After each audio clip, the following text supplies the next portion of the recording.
मेरे प्यारे भाई और बहन, आज परमेश्वर का और एक वचन मैं आपके साथ लेके आया हूँ। मैथ्यू की किताब उसका 7वां अध्याय और पहली आयत में आपके साथ पढ़ूंगा।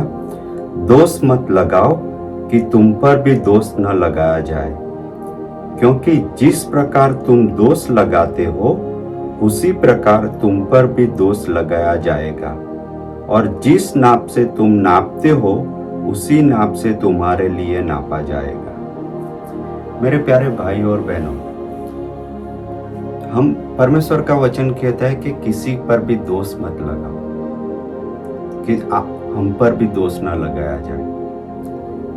हम ज्यादातर देखते हैं कि कलीसिया में अंत में प्रभु की सिखाई हुई प्रार्थना हम करते हैं, और उसमें ये भी हम कहते हैं कि जिस तरह हम हमारे अपराधियों को माफ करते वैसे ही तू हमारे अपराधों को माफ कर।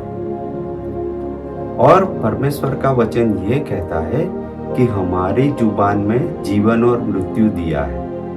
तो जब हम वो प्रार्थना करते हैं कि जिस तरह हम हमारे अपराधियों को माफ करते वैसे ही तू हमारे अपराध को माफ कर, और हम जब बोलते हैं तो उस शब्द से हम बंध जाते हैं। तो आज परमेश्वर हमें ये कहता है कि आप अपने शब्द से बंध जाओगे।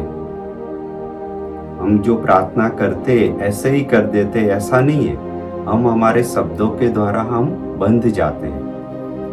तो परमेश्वर हमें यही कह रहा है कि जब तक हम हमारे अपराधों को पूरी तरह माफ नहीं करते तब तक वो भी हमारे अपराधों को माफ नहीं करता। लेकिन मैं आपको एक अच्छा रास्ता बताता हूँ। परमेश्वर के साथ प्रार्थना में समय बिताओ, स्तुति आराधना में समय बिताओ, और जो कड़वाहट जो लोगों ने आपको दी है वो परमेश्वर, वो कड़वाहट जब आप स्तुति आराधना में बैठोगे, आप परमेश्वर के साथ समय बिताओगे प्रार्थना में, तो वो कड़वाहट वो निकाल देगा, क्योंकि वो परमेश्वर ही कर सकता है। और इसीलिए जो लोग परमेश्वर के साथ समय बिताते वो लोगों के अंदर से परमेश्वर कड़वाहट हटा देता है। तो एक यही रास्ता है, परमेश्वर ही कर सकता है। जिन लोगों को शायद मैंने दुखी किया हो,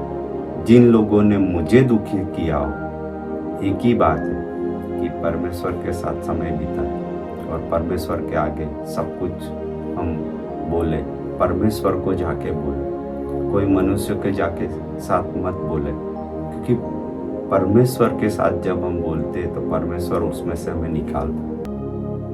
गॉड ब्लेस यू।